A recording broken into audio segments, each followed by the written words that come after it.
Amazon seller અકાઉન્ટમાં self શિપનો order process કરવાની રીત હું તમને આ વિડીયોમાં જણાવું છું. લેફ્ટ સાઈડ 3 લાઇનમાં જે મેનુ દેખાય છે તેમાં ઓર્ડરમાં મેનેજ ઓર્ડર પર ક્લિક કરો. ત્યારબાદ અહીંયા કન્ફર્મ શિપમેન્ટ પર ક્લિક કરવાનું છે. અહીંયા તમને પ્રિન્ટ પેકિંગ સ્લિપનો ઓપ્શન જોવા મળશે. તેના પર ક્લિક કરશો એટલે અહીંયા તમને તમારું લેબલ બતાવશે. આ લેબલને તમારે ડાઉનલોડ કરી લેવાનું છે અને તમારા એમેઝોનનું જે પેકેજ છે તેની પર તમારે ચોંટાડી દેવાનું છે.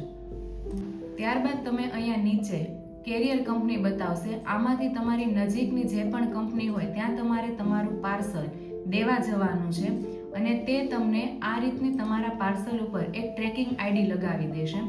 આ ટ્રેકિંગ આઈડીને તમારે અહીંયા એન્ટર કરવાની છે અને જે કે કુરિયર કંપનીને તમે આપેલું છે પાર્સલ તે કુરિયર કંપની તમારે અહીંયાથી સિલેક્ટ કરી દેવાની છે. હવે તમને હું એક ઓર્ડર પ્રોસેસ કરતા બતાવું. આ કુરિયર કંપનીનું નામ છે તિરુપતિ. તો અહીંયા સિલેક્ટ કરવાનું છે શ્રી તિરુપતિ કુરિયર અને અહીંયા ટ્રેકિંગ આઈડી એન્ટર કરવાની છે. ત્યારબાદ કન્ફર્મ શિપમેન્ટ પર ક્લિક કરો અને yes please continue with the shipping service name.